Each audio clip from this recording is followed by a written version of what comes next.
If you've ever done a Google search of your brand name and been shocked to see that at the top of the search results is one of your competitors' ads stealing your brand traffic, then make sure you watch this video because I'm going to walk you through the 4-step process of how exactly they are doing it, because maybe you want to do it back to them. Have a look at this screenshot here. I was doing a quick Google search for a product that I was looking at called Hyros, and as you can see, a competitor ad is bidding on their brand traffic. Now, I know it's a competitor because of the logo as well as the URL says it's not Hyros, but if you have a look at the ad copy, it is talking directly to a potential Hyros customer, saying that they're a Hyros alternative and that they're half the price of Hyros, and then their ad copy says that it can get cleaner stats and better reports at less than half the cost. So this is a pretty aggressive advertising strategy. It is actually perfectly legal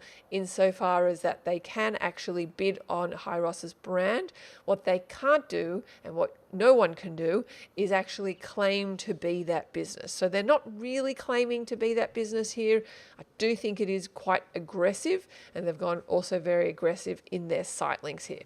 But the purpose of this video is to explain the 4 steps for how they're doing it, and maybe you want to do it too. So the first step that they're doing is creating a dedicated search campaign just for their competitor brand names. So they would be only choosing that keyword. I would suggest that you probably do exact match variation, possibly phrase match, keyword match type, but I would not do broad. You want to keep it hyper focused on just competitor brands, and you don't want Google to kind of, go off track here. The second step is to write ad copy dedicated to this competitor brand traffic. So here, as you can see here, they have written ad copy very targeted to a potential Hyros customer, saying that they're better and they're cheaper and that we can start free today, and there's some social proof that it's trusted by all these people, and to check out their pricing details.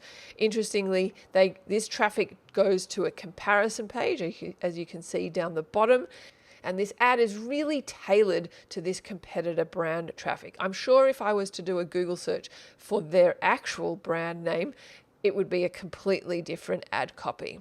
So make sure you do that for your competitor brand traffic. Write ad copy dedicated to addressing the objections that people might have for that particular competitor and why your product is better. The third step to do is to create competitor-specific site links as well as callouts. As you can see here, these are the site links, and they have created competitor-specific ones in the fact that they've said Hyros too pricey, and a comparison page here as well to compare Hyros versus their product. So you want to create these site links and enable them only to this competitor campaign. You don't want to enable these site links account-wide, just to this competitor campaign. And then the fourth and final step, which is often overlooked by people, is to add the competitor names as a negative keyword to every other campaign in your account. This is going to ensure that Google will show this particular ad for that particular competitor brand search traffic. If you don't do this, you run the risk of a different ad being shown in a different campaign due to search term variations. If you're unsure how to set up a search campaign the right way, make sure you check out my step-by-step video where I walk you through the exact process for how to set up a search campaign the right way without falling for the classic money-wasting mistakes.